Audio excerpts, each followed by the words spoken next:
저부터 한 절씩 교독하겠습니다. 주 앞에서 낮추라. 그리하면 주께서 너희를 높이시리라.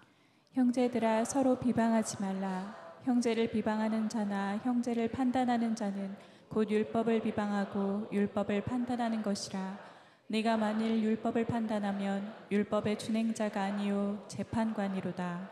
입법자와 재판관은 오직 한 분이시니 능히 구원하기도 하시며 멸하기도 하시느니라. 너는 누구이기에 이웃을 판단하느냐. 들으라. 너희 중에 말하기를 오늘이나 내일이나 우리가 어떤 도시에 가서 거기서 1년을 머물며 장사하여 이익을 보리라 하는 자들아. 내일 일을 너희가 알지 못하는도다. 너희 생명이 무엇이냐. 너희는 잠깐 보이다가 없어지는 안개니라. 너희가 도리어 말하기를 주의 뜻이면 우리가 살기도 하고 이것이나 저것을 하리라 할 것이거늘. 이제 또 너희가 허탄한 자랑을 하니 그러한 자랑은 다 악한 것이라. 그러므로 사람이 선을 행할 줄 알고도 행하지 아니하면 죄니라. 아멘. 지난주 노아의 스토리를 살펴보았습니다. 노아 시대 때 하나님께서 세상을 심판하실 때 사용했던 도구는 물비였습니다.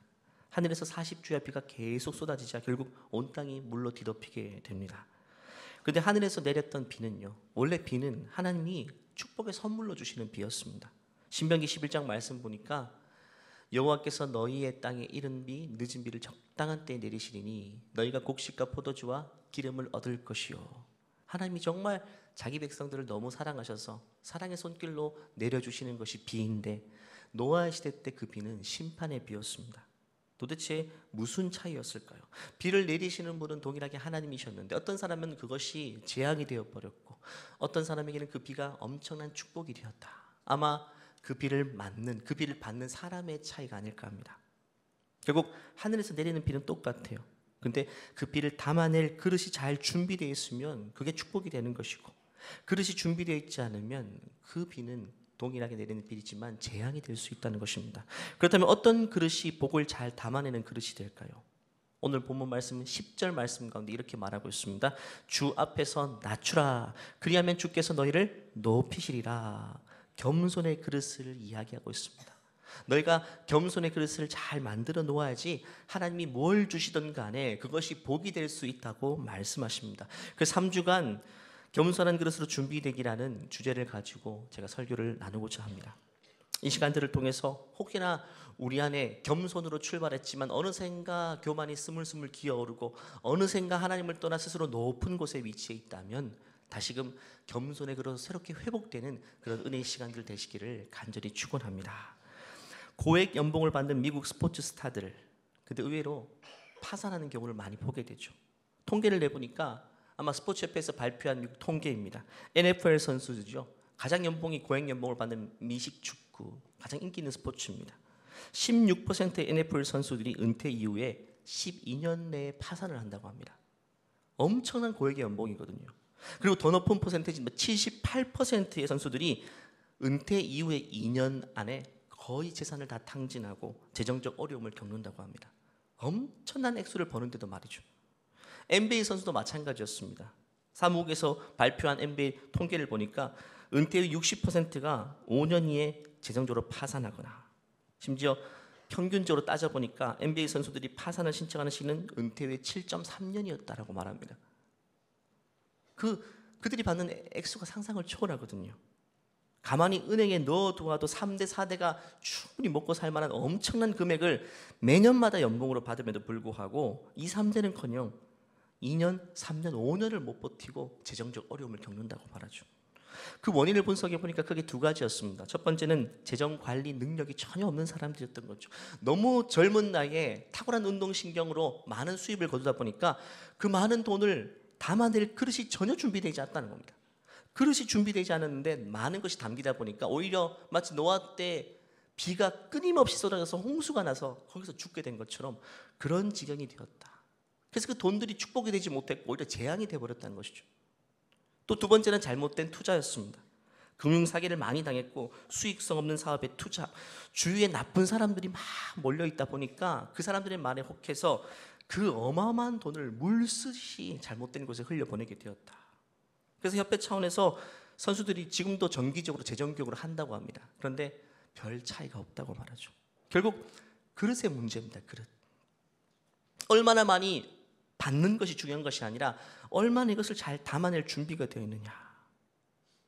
준비되지 않은 그릇에 엄청나게 많은 돈이든지 좋은 것들이 담기게 되면 결국 그 많은 것들 때문에 그의 인생을 잃어버리게 된다는 것이죠. 여러분, 운동선수들이니까, 또 운동선수들 중에 가장 탑 클래스니까 얼마나 탁월한 신체 능력을 보였겠습니까? 하나님이 엄청 축복을 주신 거죠. 남들보다 더 탁월한 운동신경, 거의 동물적인 감각, 0.0001%의 탁월한 동물적 감각을 은사로 받은 사람들입니다. 그리고 그 결과로 고액 연봉까지 받게 되었어요. 그런데 결국 그 모든 것들이 순식간에 날아가더라. 중요한 것은 돈으로 시작됐지만 돈으로만 끝나지 않고 떠밀려 나갈 때는 밀물처럼 돈이 흘러나왔다가 썰물이 빠지게 될 때는 돈뿐만 아니고 가장 소중한 것들, 가정까지 함께 떠밀려 내가 버린다. 소중한 것들을 함께 떠밀고 내려가 버리더라는 것이죠. 이런 사례들이 얼마나 많습니까? 대표적으로 이 사람의 제가 사례를 들고 싶은데, 한국 사람의 사례를 들면 혹시 이 가운데 뭐 친인척이 있을 것 같아가지고 좀 먼 거리 예를 들겠습니다. 오제이 심슨이라는 분, 아마 연세가 좀 있는 분 잘 아실 겁니다. 저도 중학생 때 이 사건을 접하고 충격받았던 경험이 있습니다. 오제이 심슨은 흑인 스포츠 스타 중에 마이클 조던 이전에 가장 모든 사람에게 존경받고 부러움을 한 몸에 쌓았던 대스타였습니다. 경쟁자가 없을 정도였어요. 탁월한 판단 능력, 운동 지능, 모든 걸 갖춘 선수. 그래서 최고의 연봉을 받고 최고의 자리에 있었습니다. 영화 배우로도 성공했습니다. 근데 그가 1994년 전처를 살해했다는 이유로 기소를 당하게 됩니다. 그가 도주하는 장면을 헬기가 따라가면서, 그가 운전하면서 헬기가 따라가면서 촬영한 게 있는데, 그때 뉴스로 실시간 방영됐는데 동시에 1억 명이 시청했죠. 대한민국에는 저도 시청했으니까. 저도 중학교 때 봤던 기억납니다. 이게 영화의 한 장면 같은데 영화가 아니고 실제였대요. 실제로 도주하는 걸. 1년 넘게 이 판결을 이어갔습니다. 그런데 대부분 흑인 배심원으로 이루어지다 보니까 이 사건이 결국 막바지가 되어서 인종차별 이슈가 되면서 무죄로 풀려나게 돼요. 수백 가지의 살인 증거가 있음에도 불구하고 이게 가장 미국 역사의 오점으로 남는 판결이었어요. 최근에 얼마 전에 이 오제이 심슨이 사망했거든요. 풀려고 나고 나서도 그는 인생의 모든 것들을 송두리째 다 잃고 살았어요. 심지어 강도짓을 하다가 잡혀서, 그냥 몇백 불 강도짓을 하다 얻으려 하다가 잡혀서 막바지를 계속 감옥에서 살았습니다. 얼마나 하나님이 많은 걸 부으셨습니까? 정말 많은 것들을 몰아서 부어 주신 인생이지만 그의 인생은 결국 그것 때문에 오히려 파산하게 되었어요. 그냥 탁월한 운동신경 없이 평범하게 살았다면 오히려 지금까지 행복한 가정을 꾸리며 살았을지도 모르겠습니다. 이런 스토리들은 우리가 너무 많이 들어서 잘 알고 있을 것입니다. 하나님이 하늘 문을 쏟아붓고 열어주시고 쏟아부어주셔도 겸손함으로 그것을 담아낼 준비가 되어 있지 않으면 결국 그 쏟아지는 비가 축복의 비가 아니라 재앙의 비가 될 수 있다. 우리가 우리 자녀, 우리 가정의 중요한 교훈으로 삼아야 될 것입니다. 그래서 잠언 16장 말씀 보면 교만은 패망의 선봉이요 거만한 마음은 넘어짐의 앞잠이니라. 교만이란 단어와 가장 친한 친구가 뭐냐면 거만입니다. 교만한 사람 옆에는 항상 거만한 사람들이 둘러싸여 있습니다. 중요한 것은 교만과 거만이 손을 잡게 되면 최악의 결과를 맞이하게 된다. 뭘 하든지 결국에는 망함으로 끝날 것이다라고 오늘 본문 말씀 이야기하죠. 끝이 좋지 않다는 거죠. 교만과 거만이 손잡으면 좋은 관계는 깨어지는 것으로 끝난 것이고, 일어난 사업은 망하는 것으로 끝날 것이고, 건강했던 가정도 송두리째 깨어지는 것으로 안타까운 결말을 맞이하게 될 것이다. 교만이 얼마나 무서운지를 성경에서 너무나도 많이 이야기하고 있습니다. 중요한 것은 우리가 이 사실을 자녀들에게 계속해서 가르쳐주는 것이 너무 중요합니다. 겸손을 유산으로 물려주는 거죠. 그릇 하나 자녀에게 유산을 물려주면 되는데 그 그릇은 겸손의 그릇입니다. 이거 하나 물려주면 그 그릇에 하나님이 좋은 것들을 많이 담아주신다는 거죠. 자녀가 시험을 잘 봤나요? 자녀에게 어떤 탁월한 점들이 있나요? 그러면 물론 축하해주고 노력한 걸 격려해줘야 되겠지만 반드시 교만하지 말 것을 가르쳐야 돼요. 너 절대로 교만해서는 안 돼. 너가 뭔가 좀 잘한다고 남들보다 타고난다고 생각하거나 우쭐대면 너 그거 망하는 길이라고 경각심을 끊임없이 일깨워주고 가르쳐야 돼요. 저도 자녀에게 교만하지 말라고 가르치고 싶은데 그렇게 가르칠 게 별로 없어요. 그냥 저절로 겸손하게 만들더라고요. 중간고사를 치고 나서. 그래서 저는 감사해요. 저절로 배우겠구나 싶었어요. 네가 이번에 평균 90점 맞은 거는 절대 너가 머리가 좋아서 그런 게 아니야. 너 정말 하나님께 감사해야 돼. 그리고 너가 남들보다 하나 두 개 더 가졌다면 그걸로 남들 이웃들을 섬기고 나누는 것. 그거 없으면 결국 너가 가지면 가질수록 결국 너 인생에 복이 되지 못할 거라고 오늘 메시지를 자녀에게 그대로 흘려 보내줘야 돼요. 잠언 16장 5절 말씀 보면 무릇 마음이 교만한 자를 여호와께서 미워한대요. 하나님이 미워한다는 말 안 하시잖아요. 하나님께 찍힌 인생 어디가 살까요? 여러분 살 데가 없습니다. 잘 풀릴 데가 없어요.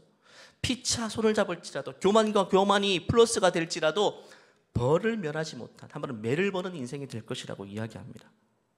그래서 우리는 내가 교만한 사람이 되지 않는 것도 중요하지만 교만한 사람과 손을 잡지 않는 것도 정말 중요합니다. 사업을 하든 인생의 동반자로 삼든 친구를 만나든 교만한 사람과 뭔가 함께하는 것, 이게 재앙을 불러일으키는 것이기 때문에 절대 그래서는 안 된다.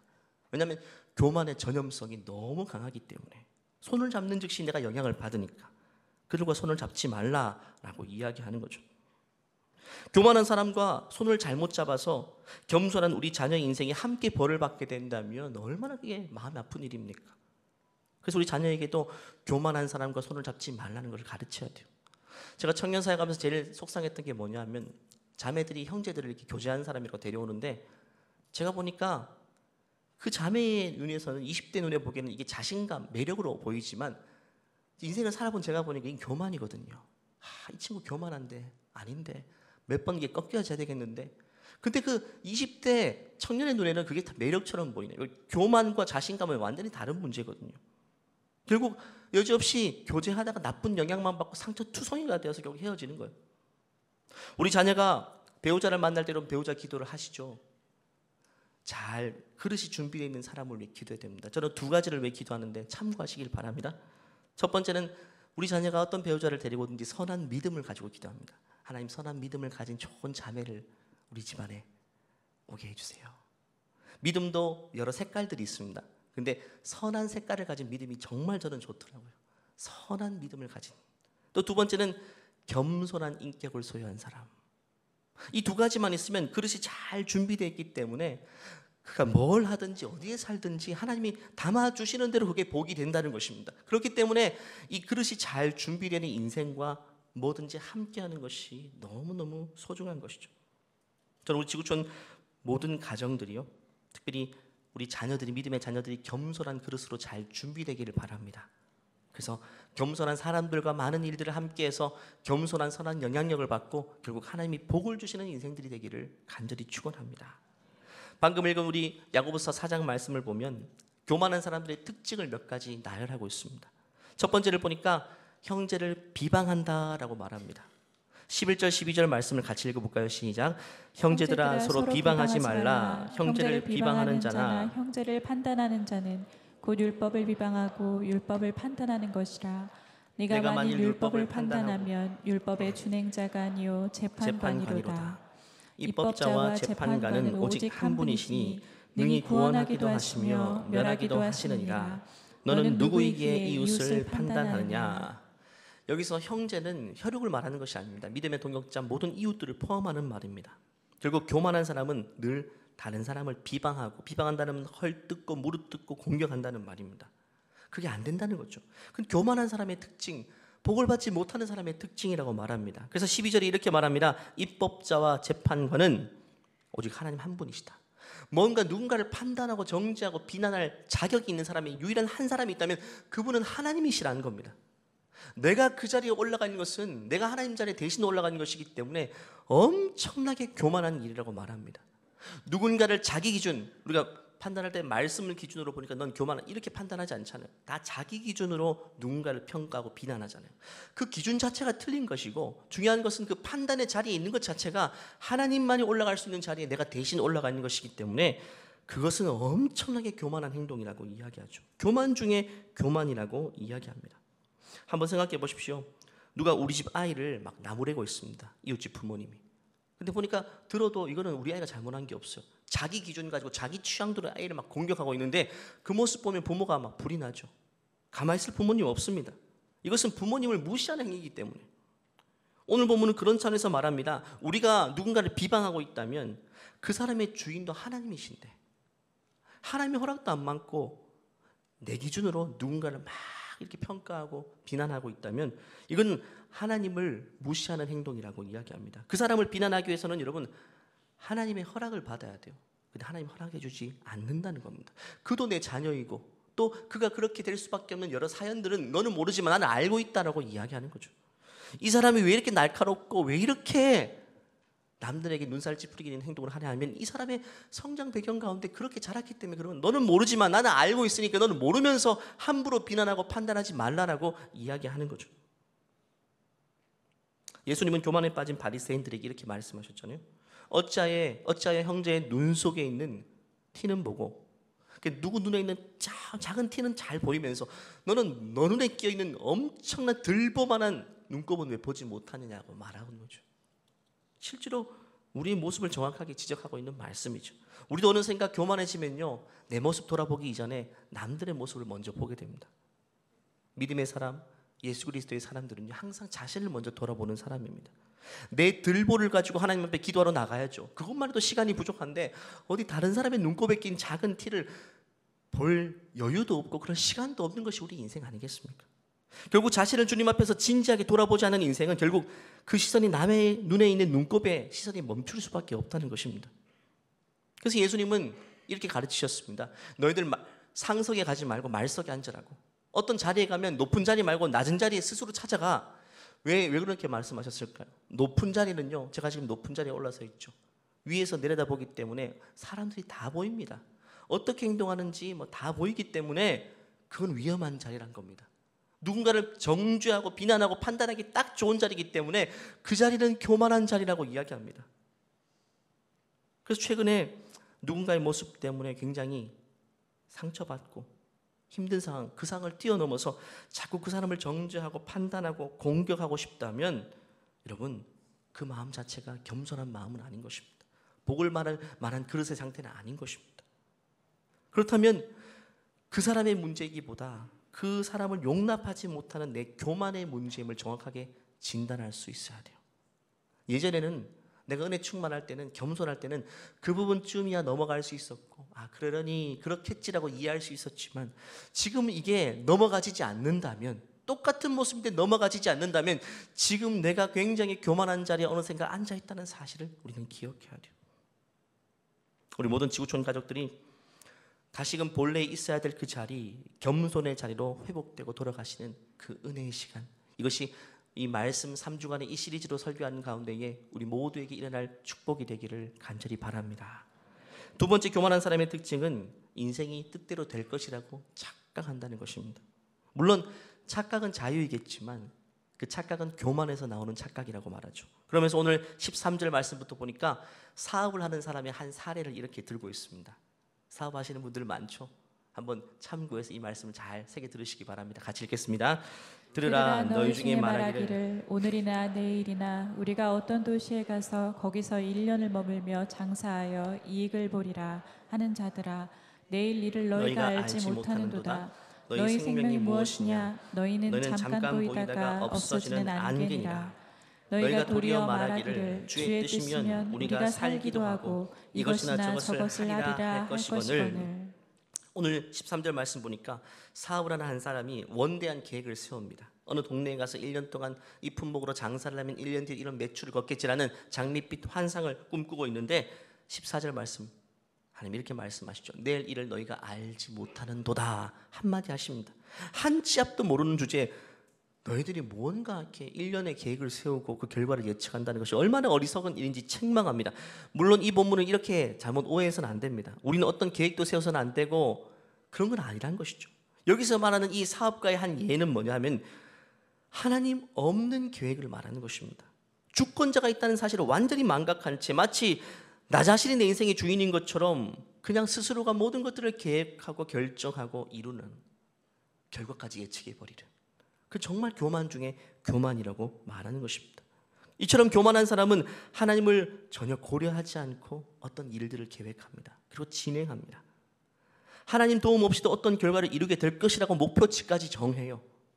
근데 교만한 사람의 특징인데 이 특징은 결말이 언제 하면 자기 뜻대로 안 되죠. 기대치를 못 미쳤죠. 그러면 누구를 원망할까요? 하나님을 원망합니다. 처음부터 하나님께 여쭙지도 않고 하나님 없이 시작한 일인데 결과가 성에 차지 않으면 하나님을 끌어들여서 또 원망하죠. 왜 안 도와주십니까? 하나님 입장에서는 얼마나 억울할까요? 언제 물어봤어야지 내가 답을 이야기하지. 나하고 함께 상의해야지 내가 뭔가 지도를 하겠는데 아예 귀를 닫고 나 없이 진행한 일인데 하나님 왜 다 책임을 져셔야 되죠? 잠언 16장 9절 말씀 보면 사람이 마음으로 자기 길을 계획할지라도 그의 걸음을 인도하는 이는 여호와시니라. 우리가 사업장 신방 갈 때마다 이 액자를 가져다 드립니다. 너무 중요한 말씀이기 때문에 내가 아무리 원대한 계획을 세워도 내 계획대로 인생에 풀리진 않는다는 겁니다. 인도하시는 분 누구라고요? 하나님이 자신의 뜻대로 인도하십니다. 자신의 뜻대로. 그것들을 존중하고 처음부터 첫 스텝부터 하나님과 함께 일을 진행해야지만 하나님의 뜻과 계획을 알 수 있고 그분의 도우심을 경험할 수 있고 그분의 결론을 경험할 수 있게 되는 것입니다. 어떤 분들이 일이 좀 잘 풀린다고 사업 좀 나아졌다고 여전히 또한 장밋빛 미래를 꿈꾸며 무언가를 새롭게 계획하는 분들도 있습니다. 하나님께 어떠한 질문도 하지 않고 말입니다. 남들 불안 겪고 막 힘들 때 나는 나름대로 매출을 거두고 괜찮았어요. 그러면 하나님께 이렇게 질문해야 됩니다. 하나님, 남들이 이렇게 어려웠을 때 나는 왜 이렇게 복을 받았죠? 물질적으로. 우리 사업은 왜 이렇게 잘 됐죠? 하나님께 질문을 해야죠. 하나님이 결과물을 가지고 어떻게 할까요? 질문하면 하나님께서 지혜를 주시겠죠. 일정 부분은 재투자를 하고 일정 부분은 또 빚을 갚고 일정 부분은 또 어디로 흘려보내야 지 이렇게 마음과 지혜를 주실 텐데 그런 질문조차 하지 않으면 결국에는 오늘 야고보서 14절 말씀처럼 또 다른 계획을 자기 뜻대로 세워버립니다. 자기 뜻대로. 안 된다는 것이죠. 그래서 15절에 이렇게 말합니다. 너희가 도리어 말하기를, 다시 한번 띄우시게요. 주의 뜻이면 우리가 살기도 하고 이것이나 저것을 하리라 할 것임을. 이전으로 돌아가시면 됩니다. 내 삶의 주인 대신 하나님께 다 상의하고 진행하라는 것이죠. 하나하나 상의를 드리라. 사업의 영역뿐만 아니고 자녀 교육의 문제도 마찬가지란 겁니다. 이 사업이 사실 이게 하나님의 것으로 고백이 되면 하나님께 질문하겠지만 이게 내 것이고 내 성취물, 내 결과물이라고 생각하면 하나님께 질문 드리지 못하고 상의하지 못하죠. 그 차이인 것 같아요. 그렇기 때문에 하나님께 질문하지 않는 것은 교만이라고 말합니다. 내 삶의 주인이 하나님이심을 여전히 고백하지 못하고 있는 것이거든요. 자녀도 마찬가지입니다. 자녀의 문제를 하나님께 상의하지 못하고 있어요. 자녀 교육과 진로, 중요한 많은 문제들. 그러면 자녀를 내 소유라고 생각하면 질문 드리지 못하는 거예요. 하지만 진짜 철저하게 요게벳이 모세를 갈대상자에 떠내려 보냈던 것처럼 그 마음으로 이 자녀를 키운다면, 하나님의 소유를 인정한다면 자녀에게 있는 일들을 하나님께 다 상의하지 않을까요? 이번에도 우리 자녀를 저도 학원을 옮길까 고민인데 당연히 기도해야 되죠. 학원 옮기는 일이 작은 일은 아니잖아요. 아이들이 새로 적응해야 되고 하나님께 기도해야 되죠. 알아보기도 해야지만 함께 기도하는 것들이 너무너무 중요합니다. 처음부터 질문조차 하지 않고 독자적으로 내가 계획하고 실행했다면 하나님을 원망해서는 안 되는 것입니다. 왜? 스스로가 책임을 져야죠. 그런데 우리 인생 우리가 스스로 책임질 능력은 안 된다는 것이 중요하죠. 성경에 보면 열왕기하를 보면 참 안타까운 사건이 하나 등장합니다. 이스라엘 왕 중에 아하시아라는 왕이 있습니다. 아하시아가 난간에서 2층 난간에서 떨어졌어요. 왕이 왜 떨어졌는지는 모르겠지만 2층 난간에서 왕이 떨어져서 병에 걸렸습니다. 근데 2층에서 떨어져봤자 얼마나 많이 다쳤을까요? 관절 부러지고 뭐 이 정도겠죠. 왕이니까 주치의들이 얼마나 많았을까요? 그런데 그게 두려워서 이게 죽을 병이 될까봐 그 왕이 겁이 좀 많은 사람이어서 두려워서 자기 신하들을 불러서 누군가를 찾아가서 내 병이 회복될 병인지 죽을 병인지 좀 알아달라고 이야기합니다. 그럼 누구에게 보내야 됩니까? 이스라엘 왕입니다. 하나님 백성입니다. 그러면 그 나라에 마침 엘리야라는 선지자가 있었어요. 하나님의 음성을 늘 들었던. 그럼 엘리야에게 사람들을 보내서 하나님께 여쭤봐야죠. 근데 엉뚱한 곳에 보냅니다. 2절 말씀을 읽어볼까요? 시작. 아하시아 왕이 사마리아에 있는 그의 2층 방 난간에서 떨어져 크게 다쳤습니다. 그는 명령을 받고 심부름하는 사람들을 보내며 말했습니다. 에그론의 신 바알세붑에 가서 내 다친 몸이 나을 수 있는지 물어보아라. 하나님이 기분 좋았을까 안 좋았을까요? 하나님이 멀쩡하게 살아계신데 이 나라의 주인이시고 왕을 세운 분도 기름 부은 분도 하나님이신데 임명권자가 하나님이신데 진짜 인생의 중요한 문제 하나님께 여쭤보지 않고 엉뚱한 바알세붑. 바알세붑은요 파리의 신입니다. 진짜 파리의 모형을 한 신입니다. 그 당시 굉장히 유행했던 신이기도 하고 많은 사람들이 용하다고 해서 가서 막 제사하고 물어보고 점치던 왕입니다. 근데 이스라엘 나라 왕이, 하나님의 백성이 지금 자기의 문제를 거기 찾아가서 상의하고 있어요. 하나님이 얼마나 마음이 화가 날까요? 3절 4절 결론입니다. 어떻게 됩니까? 아십니까? 같이 읽겠습니다. 여호와의 천사가 디셉 사람 엘리야에게 말했습니다. 일어나 가서 아시아 왕이 보낸 사람들을 만나라. 그들에게 이렇게 말하여라. 이스라엘에 하나님이 안 계셔서 에그론의 신 바알세붑에게 물으러 가느냐. 여호와께서 아시아에게 말씀하셨다. 너는 지금 누워있는 침대에서 일어나지 못하고 죽을 것이다. 그 후 엘리야는 길을 떠나 여호와의 천사가 일러준 말을 그들에게 그대로 전했습니다. 아시아는 비참하게 생을 마감합니다. 왕이 2층 난간에서 떨어져서 죽을 병도 아닌데 죽게 돼요. 하나님이 이스라엘 왕을 세우신 분인데 그 병에서 나음 받지 못하고 도움을 주지 않는다는 것이죠. 3절 말씀이 무섭습니다. 그 이유 때문인데요. 이스라엘에 하나님이 안 계셔서 에그론의 신 바알세붑에게 물으러 가느냐. 하나님이 지금 우리 믿음의 가정들에게 똑같이 이 말씀을 하기를 원하신다는 거예요. 이 말씀을 새겨 들어야 됩니다. 너무 무서운 말씀이죠. 우리에게도 하나님이 계신데, 우리 가정의 주인이시고 우리 자녀의 주인공이시고 우리 사업의 주인 되신 하나님이 계신데 왜 하나님이 없는 것처럼 다른 데 가서 묻고 질문하고 문제를 해결하려고 그렇게 하느냐라고 하시며 하나님의 도움의 손을 싹 걷어가 버리십니다. 그 순간 그 병은 죽을 병이 아니었는데 죽을 병으로 번져버리고 걷잡을 수 없이 감당할 수 없을 정도로 최고의 주치의들이 달라붙어도 해결할 수 없는 질병으로 번져버려서 비참한 인생을 맞이하게 돼요.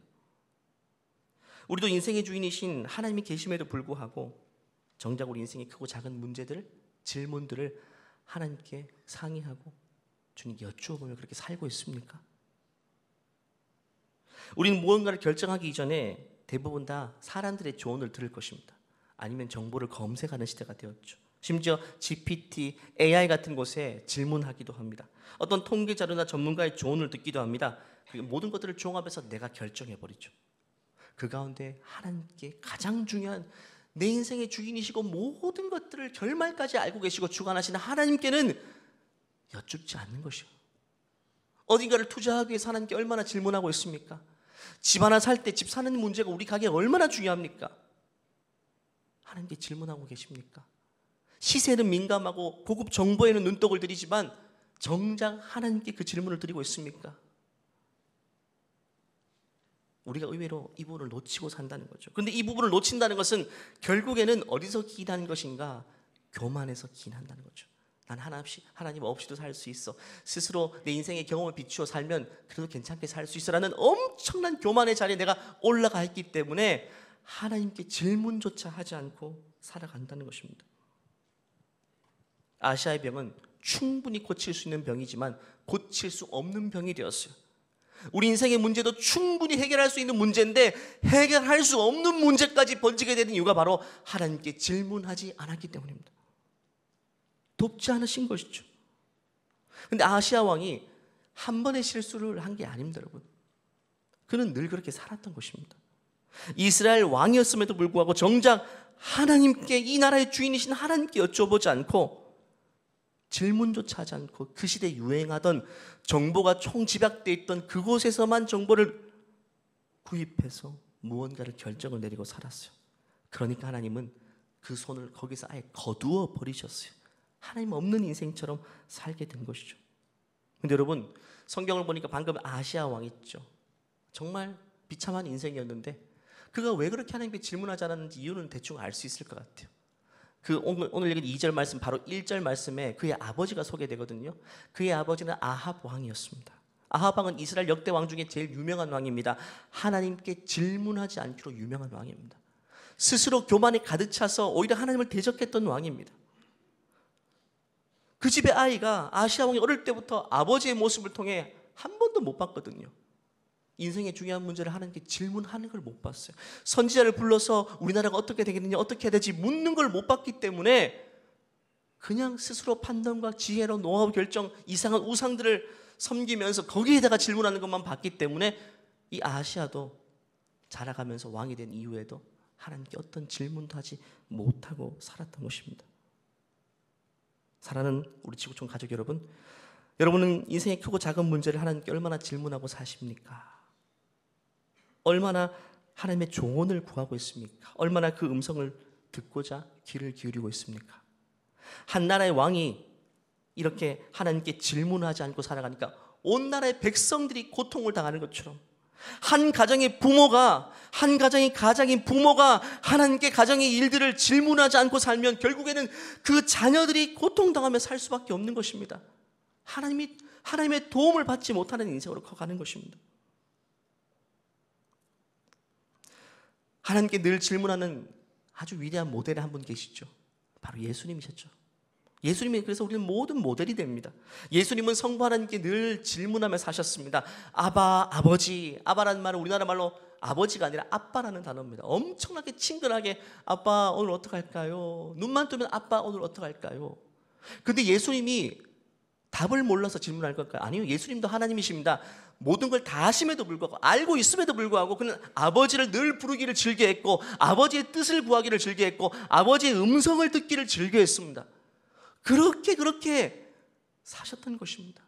근데 하물며 우리는 한 치 앞도 모르는 인생이 어찌 하나님 아버지께 질문 한마디 던지지 않고 우리가 인생을 얼마나 살았다고 뭘 얼마나 경험했다고 우리 스스로의 판단을 가지고 중요한 결정들을 덥석 내려버리는 것. 오늘 말씀은 이 말씀을 통해 정확하게 우리 인생들을 다 비추어주고 있는 것입니다. 그래서 예수님은요 겸손의 왕이셨지 않습니까? 예수님은 겸손의 왕이었습니다. 늘 겸손하게 하나님의 뜻을 구했거든요. 늘 질문하며 한 걸음씩 갔거든요. 그렇기 때문에 예수님의 길은 십자가의 길로 완성할 수 있었고 그분은 하나님이 기뻐하신 뜻을 이루어낸 것입니다. 말씀을 마무리하겠습니다. 오늘 이 설교를 한 11시까지 작성하고 카페에서 나왔습니다. 나오면서 한 가지 제가 고민을 하면서 집에 가고 있더라고요. 그 고민은 최근에 물건을 사려고 제가 막 검색을 하고 있었는데요. 요즘 유행인 것처럼 가성비를 따질지 가심비를 따질지 오랫동안 고민했는데 검색은 많이 했는데 결정을 못 내리고 있었어요. 또 뭘 살지를 고민하면서 길을 걷고 있더라고요. 방금까지 설교는 하나님께 질문하라고 설교했으면서 불구하고 나는 물건 하나 사는 걸 하나님께 전혀 질문하지를 못했던 것이죠. 이 물건이 나름대로 나한테 소중하기 때문에 오랫동안 고민했는데 하나님께는 질문을 못 드렸던 거예요. 그래서 너무 죄송했습니다. 그래서 제가 처음으로 하나님, 제가 지금 많이 고민하다가 지금 A, B 두 제품 중에 하나를 지금 고민 중인데 하나님 뭘 사면 좋을까요? 하나님 좀 조언 좀 해주세요 라고 기도하면서 길을 걸었어요. 그때 하나님 뭐라고 말씀하셨을까요? 형석아, 그래도 요즘에는 가성비지. 네. 이렇게 말씀하시면 제가 A를 너무너무 속이 편할 것 같은데 그렇게 대답이 없으셨어요. 그냥 이런 마음을 성령의 감동하심을 통해 주셨는데 그냥 하나님이 너무 기뻐하는 마음을 주셨어요. 내가 널 기뻐한다. 내가 이 작은 것까지 하나님께 질문하고 이걸 통해서 대화하는 것 자체를 하나님이 너무너무 기뻐 받으시는 그 마음을 나에게 부어주셨어요. 하나님 죄송합니다. 내 인생이 진짜 하나님께 너무 질문조차 하지 않고 살았네요. 물론 사역의 영역에 있어서는 질문했지만 물건 사는 것, 자녀에 관한 것 여러 가지 것들에 대해서 내가 많이 상의하지 않고 살았네요. 하나님 죄송합니다. 그러면서 대문을 열고 집에 들어갔는데 5학년 여기 둘째가 자지 않고 기다리더라고요. 왜 기다렸냐면 아빠한테 질문할 것이어서 잠을 못 자고 있었어요. 아이패드를 딱 열면서 최근에 유행인 브롤스타즈라는 게임이 있습니다. 초등학생 안 하는 사람이 없을 거예요. 그 게임 캐릭터에 옷을 스키지라고 하는데 옷을 사는데 요게 이쁜지 저게 이쁜지 두 개 골라달라고 하더라고요. 근데 또 그 장면을 통해서 하나님 제게 말씀하시는 것 같아요. 우리 애는 아빠한테 질문하고 싶어서 사실 어느 거 사나 상관없어요. 아빠한테 질문하고 싶어서 잠을 자지 않고 이렇게 기다리고 뛰어나와서 아빠한테 질문하고 웃으면서 질문하는데 나는 왜 내 인생의 주관자이신 하나님께 이렇게 작은 것조차 질문하지 않고 살았을까? 그래가지고 저한테 질문하는 그 우리 애가 너무 이뻐가지고 어떻게 했을까요? 이걸 사 저걸 사 했을까요? 고민하지 마, 다 사. 바로 결제를 제가 눌러줘 버렸어요. 정말 중요한 교훈 아니겠어요? 여러분 하나님께 질문하는 사람들은요 남들이 하나 얻어갈 때 2개 얻어갑니다. 정말 진짜 그 교훈입니다. 겸손한 그릇으로 준비된 인생, 늘 하나님께 질문하는 인생은요 하나님께서요 정말 좋은 것들로 주십니다. 뜻밖의 선물들로 늘 때마다 시마다 가득 채워주십니다. 오늘 말씀을 나와 우리 가정에 적용해서 부모님, 내가 먼저 인생의 크고 작은 문제, 가정의 어려운 일들 만났을 때마다 가족들 다 불러놓고 그 부분을 가지고 하나님께 기도하십시오. 여쭤보십시오.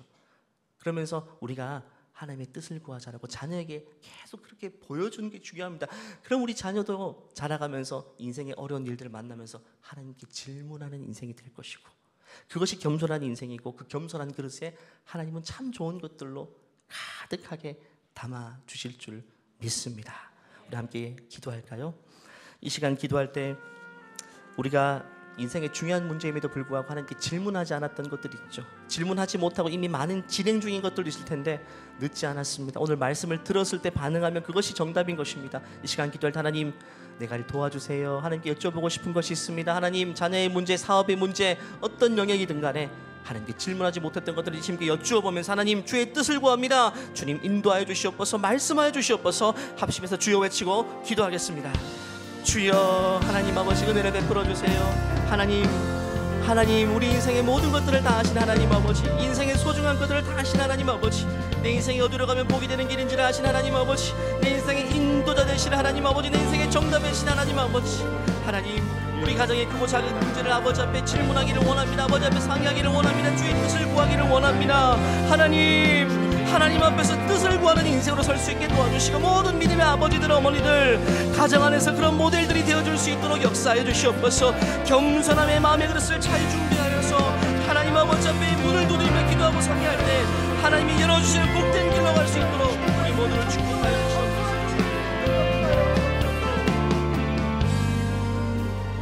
하나님, 너무 바쁜 인생을 살다 보니까, 너무 많은 결정들을 하고 살다 보니까 하나님께 질문조차 하지 못하고 결정했던 것들이 너무 많이 있습니다.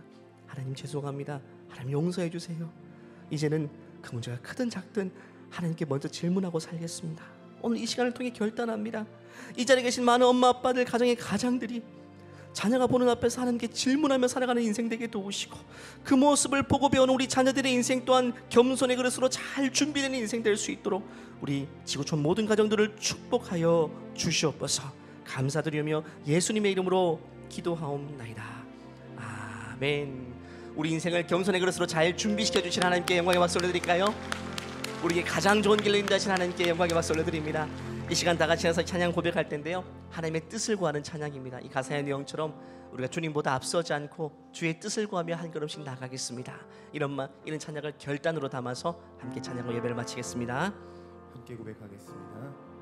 오늘 이곳에 계신 성령님, 우리에게 말씀하시고 우리를 가르치소서.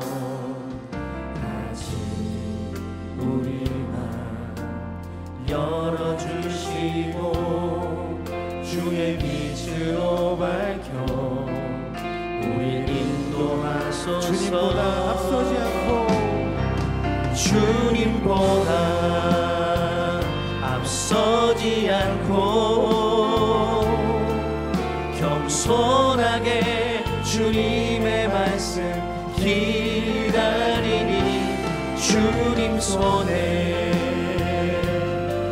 우릴 드립니다. 사랑으로 인도하소서. 다시 한번 주님보다 앞서지 않고, 주님보다 앞서지 않고 겸손하게 주님의 말씀 기다리니 주님 손에 우릴 드립니다. 사랑으로 인도하소서. 주님보다 앞서지 않고